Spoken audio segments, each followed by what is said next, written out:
quite a feast, I know. But of course, as they say, there's always room for dessert. And I assure you that this afternoon our dessert will be just. Let me just remind us that we started with the conference framing as a question, as an inquiry, right? Linked faiths and futures, campus and community as equitable partners. And I hope that over the course of the 3 days, we both posed that question in the first day, right? Framed some of the critical problems, moved out into the community, really thought about what it means to frame the problems and the issues from the community perspective. Come back with Susan Sturm's keynote last night and the day thinking about narratives of possibility and the linking project and full participation and partnership as a demonstration of what is possible when we get grounded and specific enough and we have the right assortment and array and range of people at the table. And today, we're going to think about where we go from here, right? I know it's been a long 3 days. We're lucky that the earth is round. So as we come to the conclusion, we're ready to start again. But it's a pleasure to have with us an incredible conversation before us. Thinking about where we go as an organization, where we go through our various affiliations, commitments, and constituencies, and how we advance this work in the days and years ahead. Thank you. I want to introduce Susan Sturm and Marta Moreno Vega, who are our co-hosts, and will introduce the panel. Thanks very much, everyone.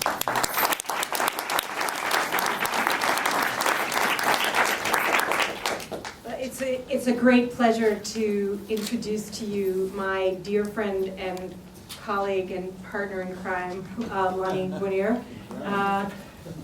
Lani her formal position is the Bennett Bosky Professor of Law at Harvard Law School.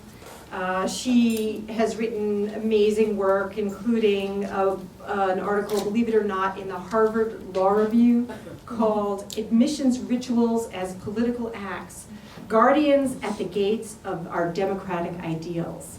I think only Lani could get that into the Harvard Law Review. But on top of that, Lani is an inspiration for so many of her students, of her colleagues, and of really a much larger community.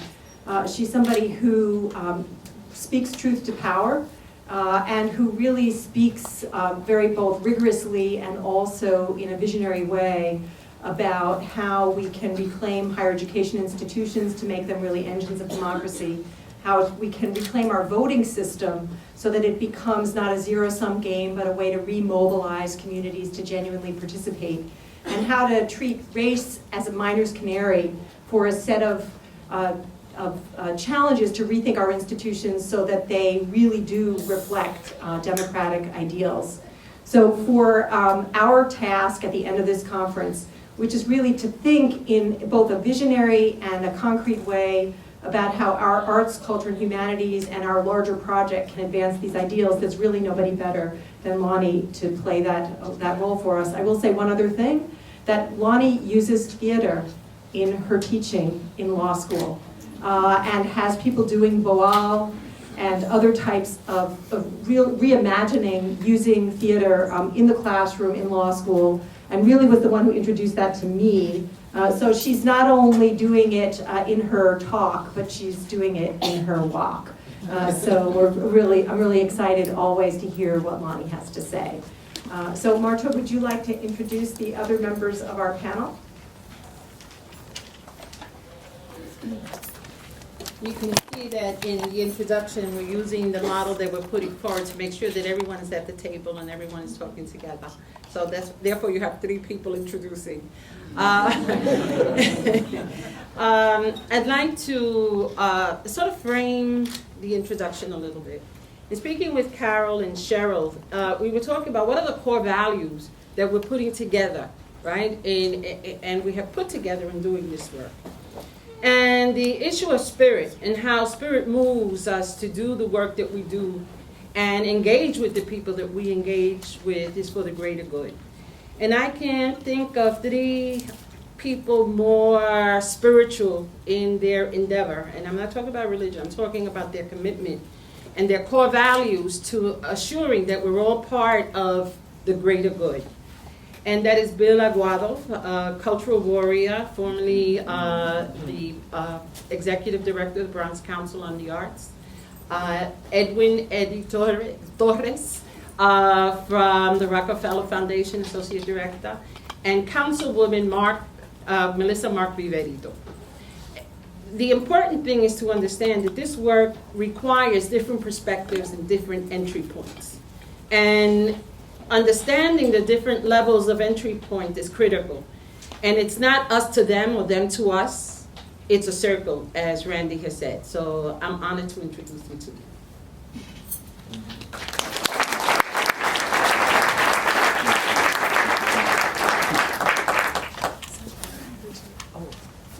There were going to be 3 people introducing.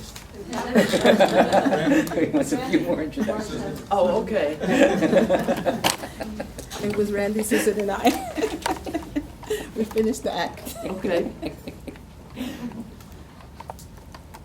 Thank you very much for inviting me and for staying throughout the conference to give me some sense of what you learned when we, I hope, have a question and answer period. I want to talk about several things that I've done with Susan Sturm inside of the university as a way of reimagining the role that the university plays, not only in educating its students, but in trying to reach out to other communities. And one of the points that I'm trying to make in this brief talk is the way in which some of what I have been doing, or some of what I have borrowed from other people to do, is threatening not only to the status quo in terms of politics, but the status quo in terms of artists. And so there are many artists who are threatened when they see some of what they know how to do being performed by others. So what am I talking about? What I'm talking about is a lesson that I learned from Tim Mitchell, who was a student of mine at something called the School of Criticism and Theory, if you can imagine. It actually was a fun, about 12 or 13 years ago. And it was a seminar in which students from all different disciplines came to one room to talk about critical perspectives. And the problem was, I didn't know very much about the philosopher or the English major or the person who was majoring in Spanish. And I realized it would be impossible for me to lead a conversation, a coherent conversation among these very disparate voices. So I decided I would make all of the students the teachers. And so we rotated the responsibility for teaching the class among the students. One of the students, Tim Mitchell, told us when it was his time to be the teacher that we should all come to the black box at Cornell. I had no idea what a black box was at the time. And that we should wear loose-fitting clothing. I was really worried at that point as to what he actually had in mind. Found the black box. It was a room, like any room, it's just that the walls were black. And people did come in clothes that were appropriate. And he engaged in these performance pieces in which all of us were performing. So he, for example, asked us to stand up and figure out a physical movement and a sound, so a sound and a motion, that captured the culture at the School of Criticism and Theory.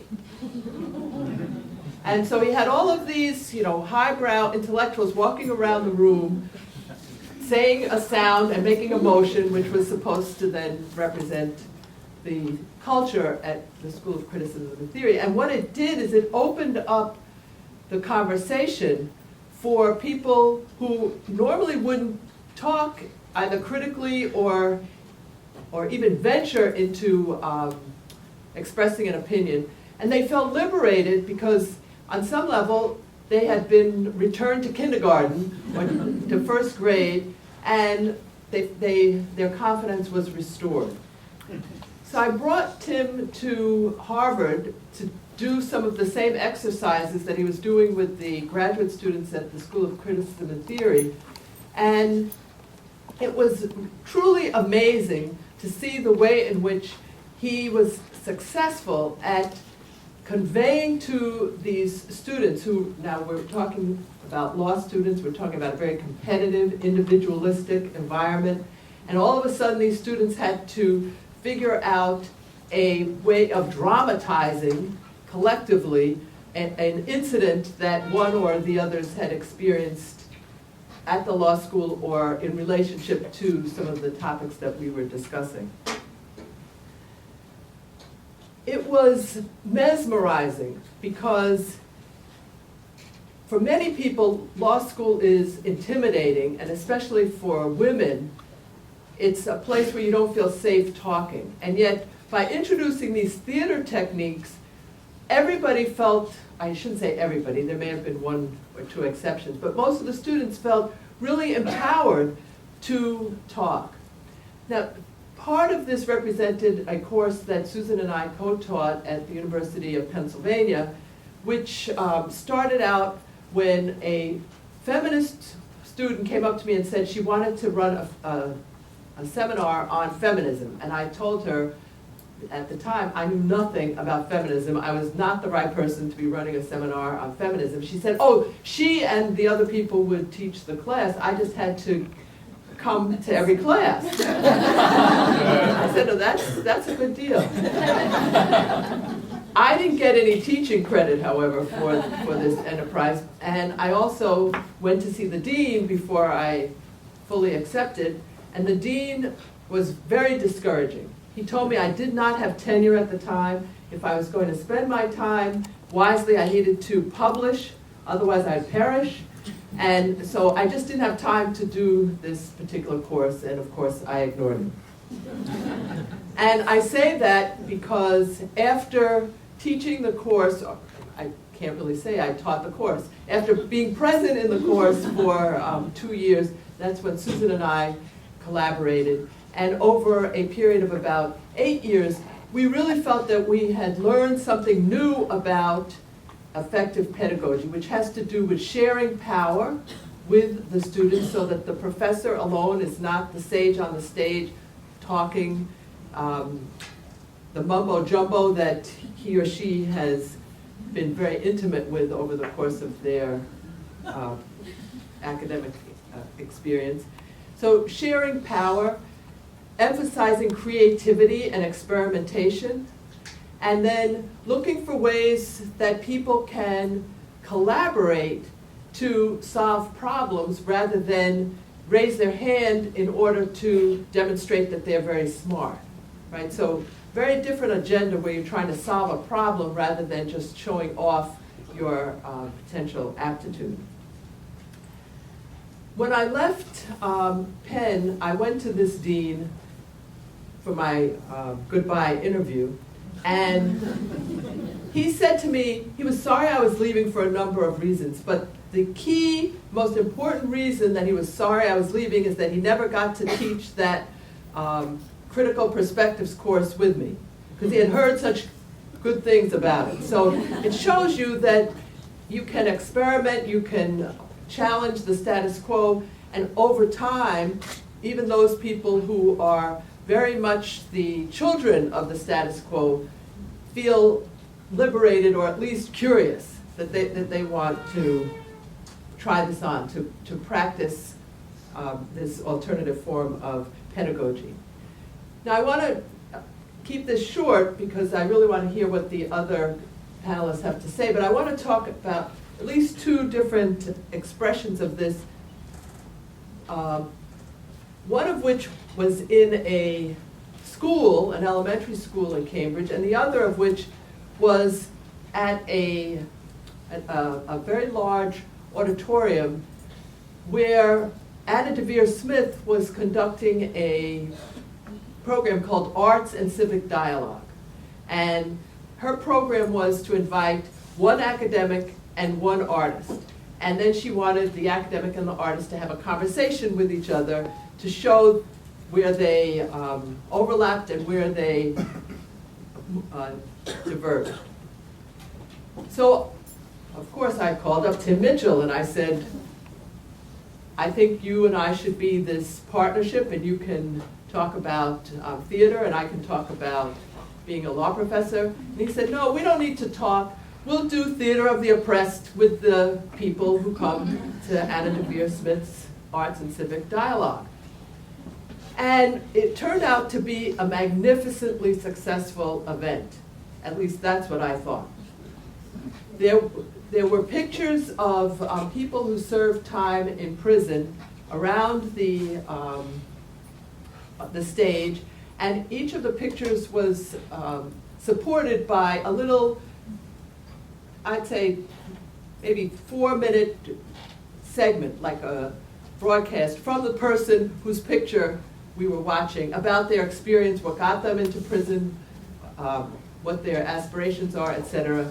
And we did this in part to get people from the audience to come up on the stage to walk around and see the pictures so that they could get a feel for what it means to be on stage. Because after we did that, and everybody's sitting very quietly as you are, and Tim, as the narrator and the impresario, started to do exercises in which he invited people from the audience to come and interrupt the exercise to show how they might change the conclusion. And then at the very end, people came on the stage and sat down on the stage and got into small groups to talk about the dilemma of mass incarceration. Right? This was 10 years ago. We were bursting with pride as to how successful this particular combination of arts and civic dialogue had worked. And we went out to dinner with Anna, who we were expecting to be as happy as we were, and she was peeved. We had apparently invaded the artist's space. Now, I was really surprised, since she impersonates all of these different people in her work, right? She has lots of people up there on the stage. But it made me realize that we're very possessive about our expertise. And especially when you're doing something that's experimental, and I can assure you that with the exception of Tim, the other people I recruited were more like me than like Tim, meaning we were not artists, we were not in a position to pretend we're artists. But one of the other people who participated is another former student of mine whose name is Breon Bain. And Breon had been in the Harvard version of the class that I started with Amy Sinden. And I had the students writing reflection papers about their experience in conjunction with some of the reading. And he wrote this reflection paper about being in New York City, walking down the street with his cousin and a friend, and being arrested by the New York City police. And he wrote with great passion, and what he described was really, really offensive. Apparently somebody had thrown rocks or bottles into a window on the Upper West Side. And Breon and his cousin and his friend were walking down the street, and so therefore the cop assumed, since they were all black, that they must have thrown whatever it was at the window on the street. So up against the wall, pat down, and then the cop sees that Breon has a laptop with him. And the police officer can't understand what this black man is doing with a laptop. So, and he also had some of his law books.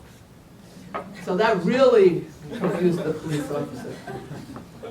And the police officer said, why do you have these books? He said, well, I'm a law student. Well, where are you a law student? I'm a law student at Harvard, and that's in fact where I was getting ready to go before you arrested him. And the police officer said, well, what are you doing with that laptop? He said, well, I use that to take notes. He said, well, are you there on a Ball scholarship? Right, he's at law school on a Ball scholarship. That was not the worst of Breon's experiences with the police, but he wrote such a moving reflection paper. I said, Breon, you have to publish this. So he revised it. He sent it to the Village Voice. They published it. It got 90,000 hits. At which point, Breon realized he had a new career. He may have been in law school, but he is now, he's a spoken word poet. He's does theater of the oppressed, and he is now teaching a course at Harvard Law School on the importance and the power of spoken word. So that compensates for some of the criticism we got in trying to take over the stage from the legitimate artists. Now, what's the point of all of these stories? The point is that we have to rethink our own pedagogy, those of us who are academics or those of us who are high school teachers. We spend too much time, certainly in law school, as the sage on the stage who is administering a conversation that is presumed to replicate the experience of lawyers, right? The lawyers go to court, they have a judge who's sitting on the bench, and they make an argument to the judge, and the judge rules whether they're correct or not. The problem with this example, which then is called the Socratic Method, because in the case of the law school classroom, the judge is the professor calls on the individual students, like I could just call on this young woman over here and say, okay, what's the answer? Well, the problem with this model is that I have been a litigating attorney, and there was never a situation in which I knew less about my case than the judge. However, in law school, the judge has read the case many times, has edited it, has far superior knowledge about what the case stands for, and yet is testing this against students who are coming at the case for the first time. So it's a power imbalance. And I say this because one of the themes that Susan and I were pursuing in creating the lesson plans for the Critical Perspectives course that we co-taught, and if you want to see the lesson plans, if you want to see Breon Bain, if you want to see Tim Mitchell, just go to www.racetalks.com. Or is it .org? I guess it's .org. But it was not just about collaboration, it was about sharing power with our students, so that having the students experience the power of being in front of the class, as well as the intimidation, gave them a sense of ownership over the experience, and they were more invested in the class, but they were also much more creative in terms of coming up with new solutions to old problems. So I just want to end with the story of Augusto Boal, who was the inspiration for Tim's work on legislative theater, and has been, for me, a visionary. Because here we have, and we'll hear from some city council members, here we have a dramatist who had a drama group that was funded by the government in Brazil. The government that was funding him lost the election, so his drama group was out of money, so they were going to have to disband. But they have these events, carnival, where you get to walk in a parade, and they thought they would go out on high style by trying to get into the carnival, and the requirement that they had to meet in order to find a place in the carnival was that one of their members would have to run for office. That was the negotiation. Well, Boal could not find anybody to run for office among his theater practice, so he decided he was going to run for office. And they got to go in the carnival, and he ran for office, and he won. So now he's in the legislative chambers, the city council, and he decides that rather than hiring lawyers, as most of the other city council members did as staff people, he would hire his theater partners. And then he sent out the theater partners to communities in the area, and their job, their challenge was to do just what Tim Mitchell had been doing in the context of the School of Criticism and Theory, which is to get the audience to talk back to you, sometimes in nonverbal ways, identifying concerns that they have, and then coming up on stage and enacting the problem and inviting other members of the audience to tap out somebody who is on stage when they have a different or better solution to the problem. And then they get to, everybody goes back, they reenact the performance, and they now have a new person from the community who is trying to implement this new solution. So Boal is really excited about the prospect of getting the teachers to do one of these Theater of the Oppressed. And then, he thought you could have a carnival where the teachers present what they did to the police officers and everybody is giving feedback to everybody else. And it seemed to work really well. He got 13 bills out of this process that were passed. But then his colleagues started to make more fun of him. You think you're so smart, Boal, but you didn't have anything to do with those 13 bills that you got passed. So he was thinking, well, he needs to exercise his authority. And he comes back and visits the group of people who are handicapped, people who have various physical impairments. And he tells them that he has written up a bill that they should love. And he's written up this bill in which instead of having the lights change, or only the lights change when it was okay for cars to go forward at an intersection, he would have a beeping signal at the same time the lights were changing, so the people who were blind would know when it was safe to cross the street. The people in the audience were furious. What the hell is wrong with you, Boal? He says, this is a great idea. I was in Sweden. I got the idea from walking in Sweden. And the response of his audience was, yes, but in Sweden, drivers stop at red lights. Right? You want to get us killed.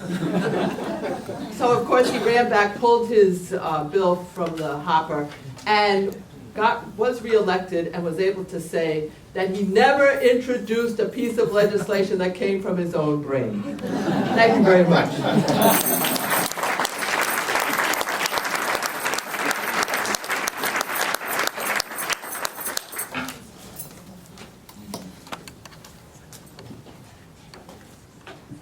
As Lani outside was saying, well, I don't really know what to say. I don't know why I'm here. And Miss Eddie and Councilwoman just said, Bill, why don't you go first? You have a big mouth. And it's like following Johnny Carson. So some of you may remember Johnny Carson, and others may have heard your parents talk about Johnny Carson. It was absolutely brilliant. Absolutely, and she captured the theme of the conference so well. It's about how we communicate to each other, not only amongst the conference attendees, but also because the theme is partnerships. And if you're talking about partnerships, is it a partnership that consists of equity? Are we equal partners with the communities that we engage? Are we truly equal partners? Do we listen to the community? and one of her earlier comments about teachers becoming, the law students the teachers becoming students. Well, as you engage community, perhaps you should learn to change the hat that you wear and become the student and listen to the voices. There's a richness that exists in the community. Yes, there are many cultural issues, social issues, yes, cultural equity, cultural justice, social justice remains in the forefront of all our concerns, but yet there are voices and there are visions that are rich, that need to be heard. And the way you included theater, you said, oh, what do I know about the arts? Boy, she could have sold me the Brooklyn Bridge, and she just about sold me the Brooklyn Bridge. So, a lot of lessons in what she presented. A lot of lessons for me as a cultural activist in the community. I'm a strong advocate of the artists, the independent artists, and the support of them. I'm also a strong, I have a strong commitment to those voices that are not registered, but yet carry the flame forward, are caretakers of our community. How do we engage all? How do we become a true partnership where my face, I understand your language, you understand my language, and we speak a language that has the most meaning for what the goals of the partnership are, and we all walk away feeling better for it. I'll never follow you.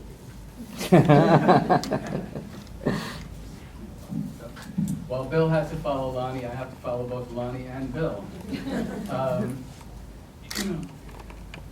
I was speaking recently to Aviva Davidson, who runs Dancing in the Streets, and it's a great organization, but one that we hadn't supported until she had decided to partner with Casita Marita, which is an arts organization down in the South Bronx, sort of right in between the Hunts Point area and along with the Historic District.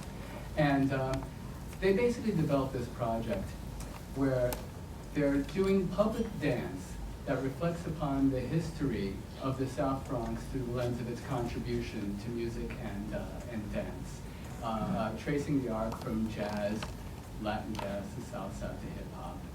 And it premiered yesterday, and so I got to go and see it. And it was just breathtaking. I mean, it was just absolutely so moving. And to be able to see something like that, where it was largely dancers from the community, largely folks who had been there for years, not professional dancers per se, although there was some, to really put forward the story of that neighborhood as a cultural resource for this city that has then gone on to influence the arts worldwide.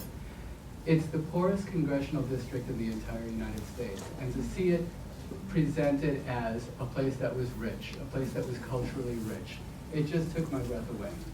And it was one of those moments where I really had to reflect on, and those of you who are scholars who know this work better than I do, there was a body of scholarship that had put forward the notion that community is an experience, that community is not a place, that a neighborhood is a place. And so while you can enter a neighborhood, you can't enter a community until you've had the experience. And it was really that made very, very clear experientially. I work at the Rockefeller Foundation, and at the foundation, we're very concerned with the issue of resilience in cities. But resilience is really an idea that comes from ecology and engineering. You know, it's the idea that when a system has some sort of crisis, it can bounce back. Ideally, it can bounce back stronger than before if there's mechanisms within it to learn from the crisis, right? So I was very excited by this idea. And I said, well, you know, what can we do about community resilience? I mean, you know, a city is basically infrastructure. What do we do about people? And so we brought in a psychologist, and who works on individual resilience. And we said, well, can you take the idea of individual resilience and build it up to a community level? And he said, The only way you'll ever know if a community is becoming more resilient is if you know what the community wants to become. And that's basically the story of listening. And that was really what moved me about what I saw yesterday, and what's really moving me about this conversation that you're all having here. This has been really, really very impressive and quite frankly, very moving, so thank you. Okay, so I'm an elected official and I'm being asked to be brief. That's really difficult. But I'm pretty good at it. So I really want to thank the professor for what she laid out, because I think it really, I'm looking at it now from the perspective of a political and governance angle, right? And talk about the role of sharing power as a way of really achieving a goal. And when we talk about, particularly the theme of this conference about campus and community, are you equitable partners? I went to school, I came to New York from Puerto Rico in 1987, and I went to Columbia University. And it was a real struggle, even in dialogue that continues to this day, about whether or not that academic institution, I'm sure it's something that happens here at NYU, is really a true partner with the community. And if U.S. scholars or academics, if we're going to be able to be successful in what we do and what we teach, it can't be done in a vacuum. So having that partnership with the community is really critical, and that sharing of power, I think, kind of speaks a little bit to that. And as an elected official, being a community organizer first and foremost, that's the background I come from, having been at 1199 SCIU, an organizer there before I became an elected, I approach my job as being an equal partner with the community, right? If I want to be an effective legislator and I want to govern effectively, it's how do I share my resources, how do I share what I have with the community in being an equal partner. And I think that's, when Mike asked me to come and speak, she wanted me to talk a little bit about something that we're doing that I think speaks to that, and that is the concept of participatory budgeting, which actually originated in Porto Alegre, Brazil, about 30 years ago, and only has been done in 2 cities in the United States. It's being done in Toronto, it's being done in many cities in Europe and across the world, but we had not implemented that here. And the concept of allowing the constituents to decide how their taxpayer dollars are going to be distributed is really critical. And so we implemented this last year here in New York. There were 4 council members. There's 51 of us in the City Council in New York. 4 of us implemented it, and now this year there's about 8 of us implementing it. And what we do is that we have some discretionary dollars available that we can reinvest in our communities, and that's taxpayer dollars that are being reinvested in our communities. There are those who want to strip us of that power. It's the conversation that happens at the congressional level. It's a conversation that has happened at the state level. And being a legislator, representing communities of color in the city, I believe strongly in allowing us to be able to work with our communities to reinvest dollars, because otherwise those organizations would not have access to funding because of the way money is being distributed in the city of New York, or sometimes the money is being distributed at the federal level. So, so being able to have a dialogue with our constituents, because what we do is that we have a series of neighborhood assemblies in our communities. I have 7 in my district, that we have a room full of people that live in the community say, well, how would you spend $1 million? How would you spend $1.5 million, $2 million? And we allocate some of our capital dollars for that conversation. And we get these wonderful conversations happening, people engaged, really taking a sense of ownership of the community that they live in, particularly when you talk about communities that have been historically disenfranchised. It's an incredibly empowering experience to have people engage and not kind of cast aside that cynicism, right, that is deeply embedded in our political discourse and in governance in general, but being able to say, I'm an equal partner with you. I want to hear what you have to say, and I'm going to back that up with your money. And you have the ability to figure out how to distribute the funds. And so we went through that process last year. It was incredibly powerful. And people, when we did the evaluation of the people that participated in participatory budgeting, it ended up being people that were lower income than the median average that I represented, and I represent a low income community. People that traditionally maybe had not voted, before. And so you just saw a transformation happening where now people are so inspired that now they're taking a level of engagement in their community, which is, it gives me goosebumps, literally, because that's kind of the power of what I see in being an effective elected official, is really having that sharing of power with my constituents and not being afraid to do so. There are some council members that don't want to do that. We were laughed at in some cases and mocked in some cases, those of us that decided to do this, because there are those that don't want to give up that power, right, of being able to decide how that money is going to be distributed, which feeds into the cynicism, because we hear the stories sometimes of, of money going to organizations because of somebody they know that's on there or whatever it may be. But having the ability to really allow the constituents to decide was an incredible experience. So I think that, talking about equal partnerships, looking at governance and being able to ask elected officials or to encourage people to run that are going to have that vision of equal partnership, I think is critical, and that's how we can kind of turn that cynicism around and try to see how things could be done a different way. It doesn't have to be the way that people are accustomed to seeing things done. It can be a different way, and I think that's the message and what we're trying to do. So I'll leave it there, but I wanted to at least share that bit of an experience.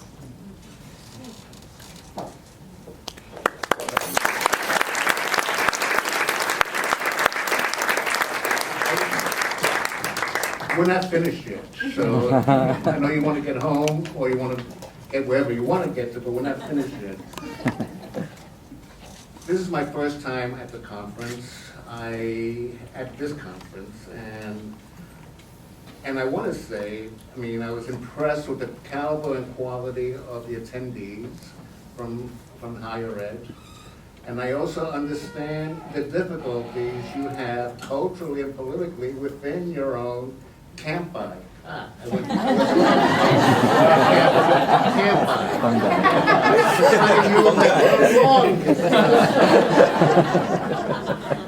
So as you go back and have to deal with department politics, college politics, how you relate to your senior people, to your provost, how you relate to the senior person in charge of the budget.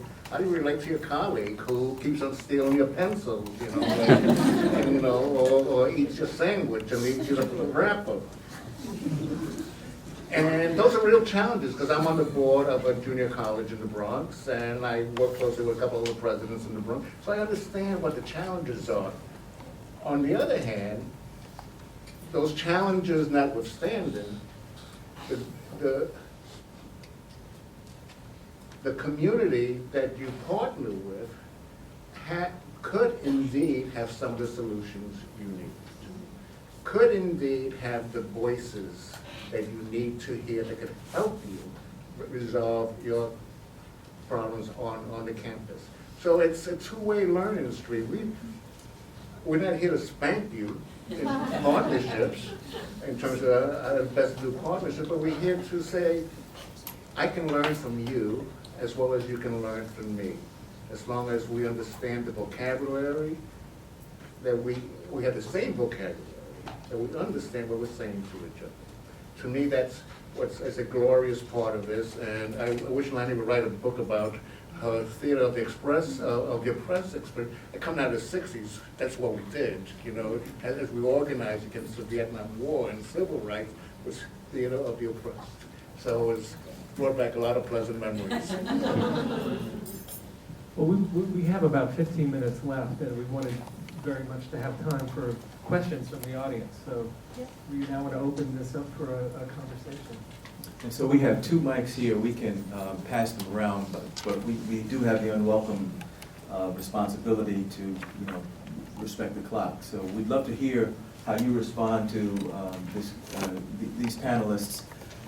We think that the way that they summarize sort of poetics and politics and pedagogy are interesting and really speak to the issue of the direction of our consortium. And Scott and I are very tuned into how we're going to open up the conversation in ways that will help us have increasingly greater focus, particularly towards the organizing and mobilizing model that we're developing. So I know that one has a mic here. I'll look around for other hands. Hi, I'm Brent Blair from USC, and another Paradigm One institution, destroying the neighborhoods that it's also partnering with. And I really appreciate this. I've trained and practiced TO with Bilal, and we have a graduate program that's focused on TO at my university. My question, sort of to all of us here, and to institutions in general, part of being a participant and engaged with the community is opening up access. And so I'm just really cognizant of an invitation maybe to this conference is to just be mindful and hopeful that next year and in the years to come, we'll actually have a lot more equitable access of participants in the conference, not just academics. It's a lot of us are academics in the room. And so that's part of my consciousness in this room today is to hold space for like the youth and the community participants who are not here. And that brings me into a conversation about like my program's breaking rules that my dean doesn't know about because it's being recorded, she'll find out. But we have community partners coming to our classes and sitting in for free. And it's a very expensive private university. And the question came up this morning, what if one of your students has a problem with a community partner and takes that to the dean and complains? And I didn't have an answer. And I'm just wondering how many of you are challenged to open up access?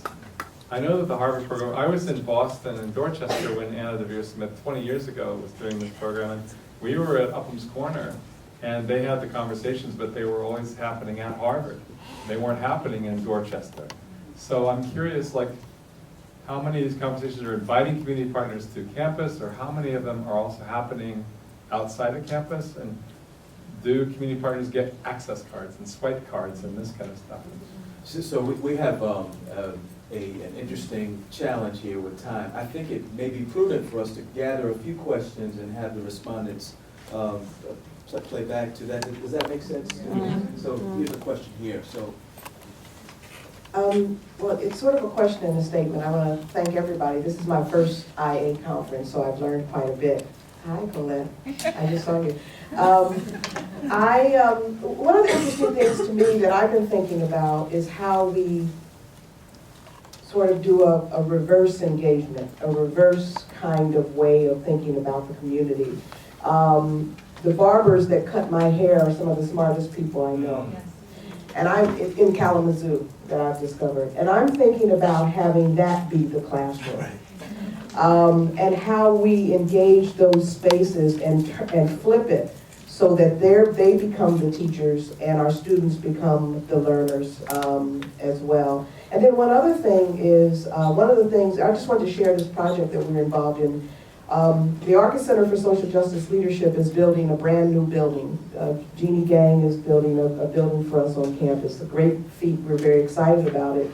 But in the design of the building, we talked about social justice and also who's going to be on the work crew. We decided to make an intervention with the general contractor, and it's interesting, we did it, they agreed with it, and now we are collecting resumes from the community, and also the subcontractors that get those that will be valued the most, and a big part of our checklist is how diverse are their work crews. Because we want to impact the unemployment rate in the town of Kalamazoo. So I raise all that to say, I would love to hear if people are thinking about, this whole conference has been about innovative ways of engaging, but when a building is being built, when the food CAF vendors are being vetted, are we thinking about justice in those areas? And I think those might be places that they might not see us coming. And we might be able to have some intervention before they actually think about it.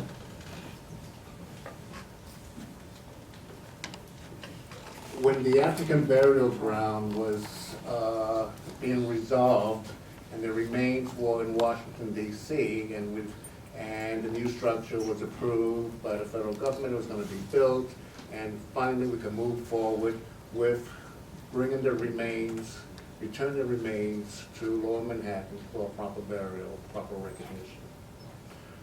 Well, the Council of Elders from Harlem, who were very much involved in organizing this process, insisted that African Americans should be the ones that become the art handlers, so to speak.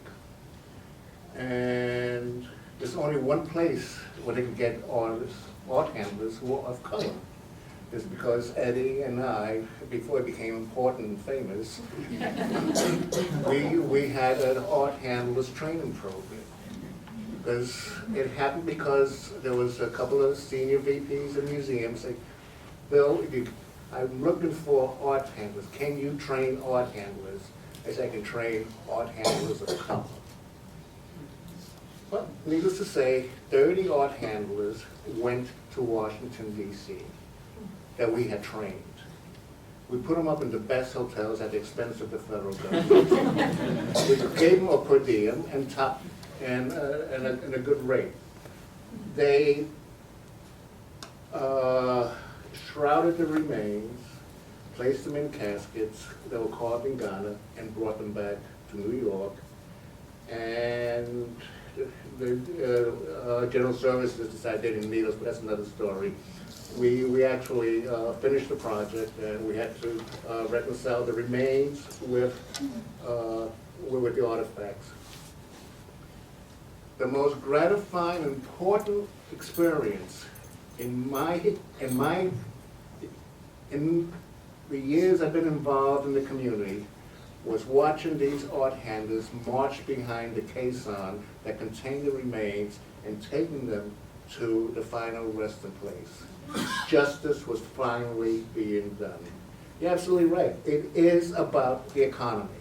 It is about jobs we create. It's about providing opportunities.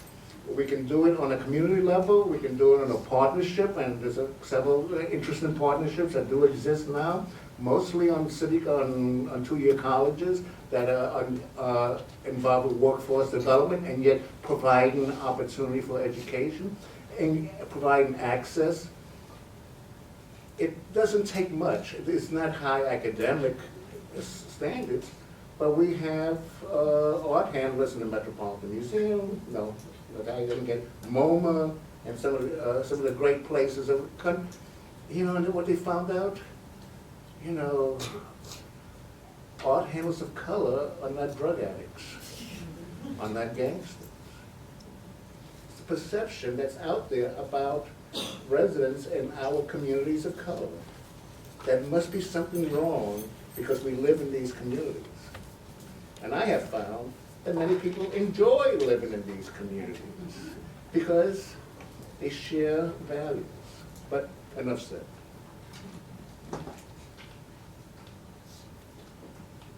Other questions or comments?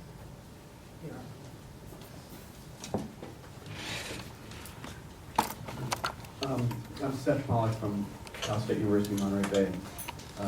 Thank you for the great presentation. And you represent a really broad swatch of power and authority, so I thought I'd put this question to you gently. And it's about trying to help us strategize how we advocate for this work in our context, because higher education is not the friendliest, most flexible place these days. In the context of our economy and joblessness and the threat of private higher education, when families are wondering, I'm investing $200,000 in this and my kid's going to come away with what, right? There's a lot of pressure on higher education to train and to be efficient and to reduce time to degrees. In California, we're just trying to cut back so we can get kids out, so we can get a place to put some of their body in there, almost without care to what they leave with.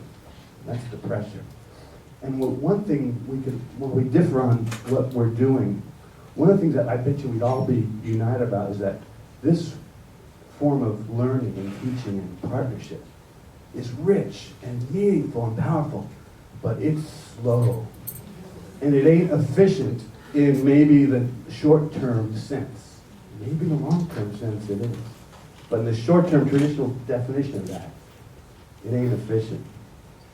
So I want to invite you to help us. How do we advocate for this powerful, rich, messy stuff in the context of resource scarcity and keeping your eyes on the bottom line prize?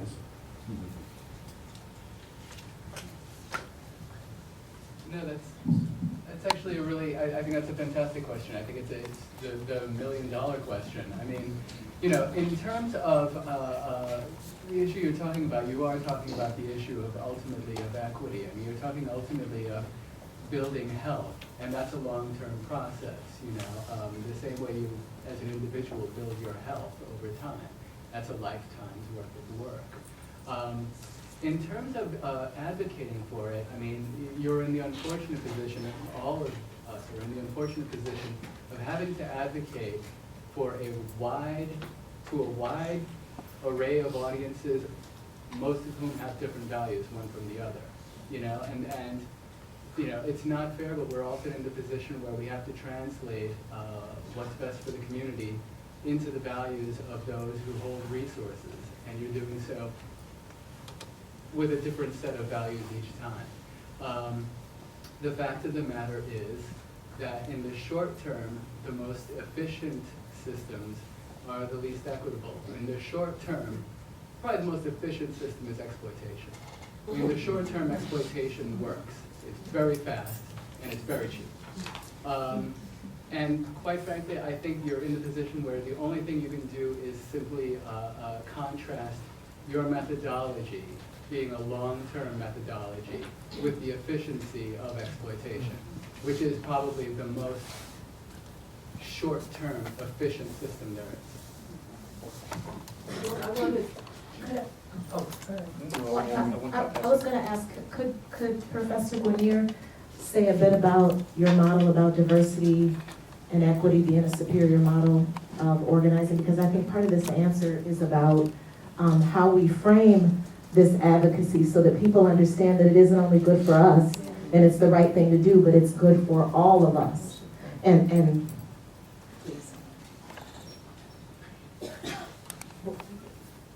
my first answer to your question, or my first response, is to send you and others to the story of University Park Campus School in Worcester, Massachusetts, where the university, Clark University, was concerned that the area surrounding the campus was a poor community. There wasn't very good police protection, and they were having trouble recruiting faculty to come teach at Clark because of the concerns about the safety for their families. And they appointed or actually worked with the community to appoint a 15-person board that was mainly from Worcester. Some of the people were from the university, to brainstorm what is it that would really help the community come alive. And I really like the idea of distinguishing between neighborhoods and communities, right? A community is an experience where a neighborhood is a place. I thought that was really important. And they had a 15-person board, and they decided that people wanted better housing, but they also were very concerned about the school. And so they came up with a really innovative way of thinking about educating kids. The first thing they did was to say, you are admitted by lottery. So this is not something where it depends on who your parents know. Everybody is treated pretty much the same in terms of the lottery. The first group of students that they took in 7th grade included a young man who was doing 4th grade arithmetic. That's as far as he had gotten. They had a very unique pedagogy. They involved the community in decisions in terms of who they hire as principal, who the teachers are. And the young man who came in 7th grade doing 4th grade math when he graduated, was admitted to Brown University. So this was a very transformative experience, not only for the students and their families, but for the larger community. And it created, I think, an ongoing vehicle for communication between the community and the university, especially since, as I said, the community represented, of the 15 positions on this board, at least 12, maybe even 13 of those positions.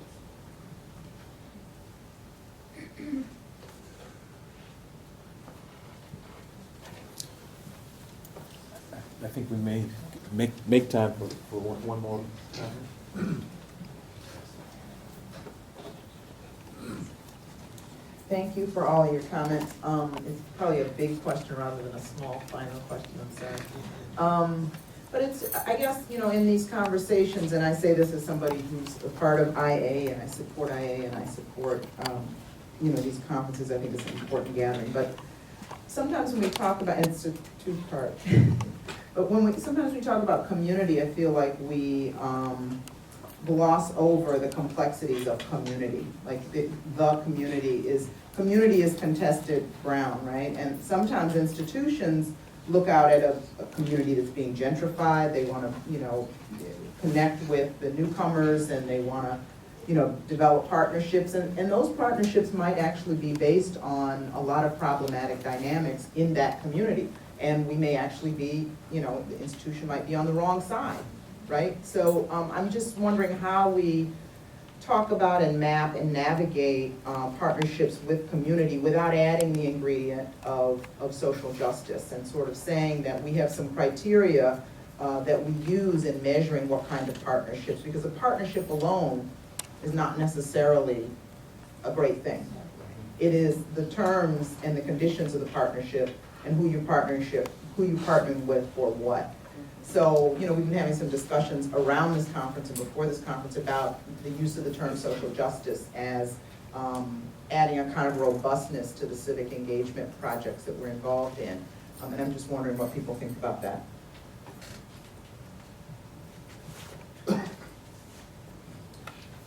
You know, all too often we get lumped as one unit. And we initiated a grants program for artists of color on a citywide basis in New York City a few years ago, privately funded.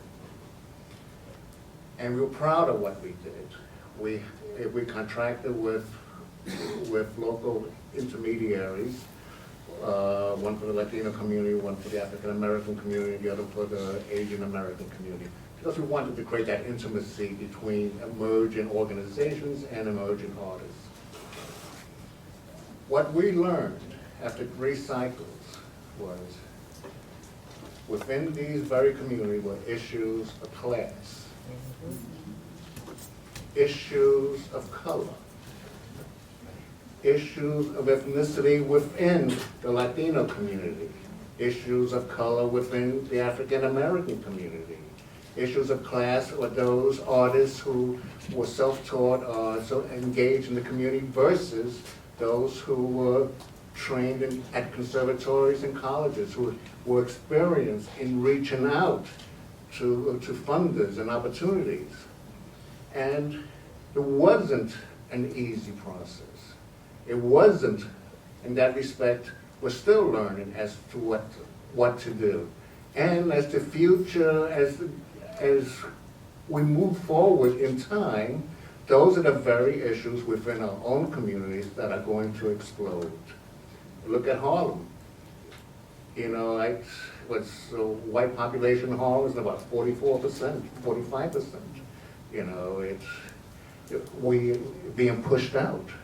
On the other hand, those are also doing the pushing of those who are of color and have been very successful, and we certainly won't reject or deny that opportunity, but you know, we have to live somewhere. You can't find a jazz club in Harlem. You can't find a Latin music club in the South Bronx. You can't, where are the musicians? They're living in housing projects. So I think that's something we're gonna have to monitor for the future, and to keep our eyes and ears open, because it's gonna be a major issue within our own communities. And the colleges and universities, are they going to be part of the solution, or they're gonna co-opt the best and brightest of our communities and leave those who are self-taught out of that equation? There are a lot of issues to be dealt with in the years to come.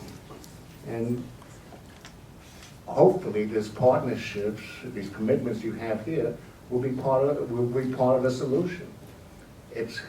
Success is about inches. Success is about how slowly we crawl. It's not about changing changing the reality. And just to add to that very briefly, I'd refer you to a couple of things that are going on here in New York that I'm really very excited about. One is the naturally occurring cultural districts, which basically takes the idea that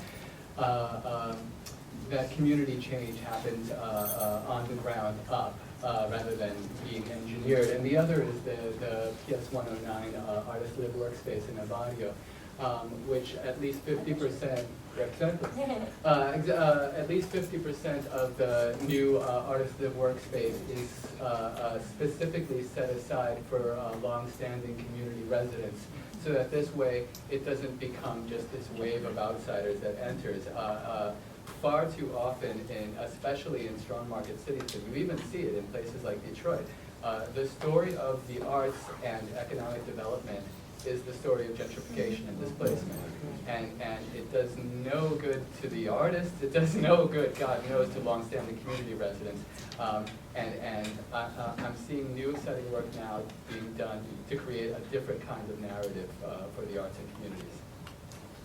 The other thing, I think, maybe touching a little bit, I think what you were raising earlier, but holding some of the academic institutions within our communities accountable, right? I mean, one of the things that I find most annoying, considering it's also my alma mater, with Columbia University, for instance, the journalism school sends out every season or every spring or whatever it is, we get flocked, by the journalism students that use our communities as guinea pigs. They analyze it, they want to sit, they want to take our cultural capital, they want to sit with our executive directors of nonprofits that are struggling and interview them to death over what is the dynamics in the community, and really using us, as an experiment in the advancement of their professional, aspirations, but also the institution actually benefits from that, but yet the community gets nothing in return. Right, there's absolutely no partnership, and how do we access those resources to the benefit of our community, right? For community economic development, academic, learning experience, training, is there anything, so I've been trying to figure out, and I've met with the dean of the journalism, this is just an unequal relationship, right? There's an imbalance here about how you are using communities that are lower income, that are, that could use some of the resources you have available. How do we develop a partnership that is more equal? So I've really limited my access to these students because I just find it's an abuse, and I think it's exploiting our neighborhoods. And it's not only happening in East Harlem, but obviously they do that with other communities as well. But again, that idea of how do we create a more equitable relationship, and those resources being applied more generously to communities that really could use those resources. So. Do not send me a survey. That's the other thing that comes out of the community. And we're surveyed up the kazoo. And after a while, I said the last person hired, no matter what is said, is the one responsible for answering the survey. I don't care what you put down, just don't give it to me.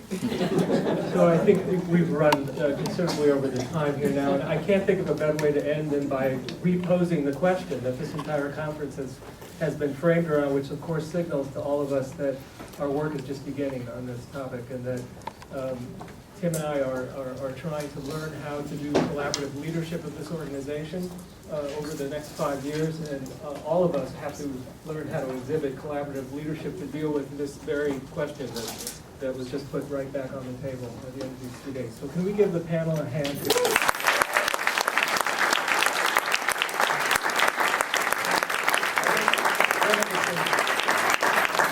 One other thing, you received an email from Jamie for the conference evaluation. Please refill that survey.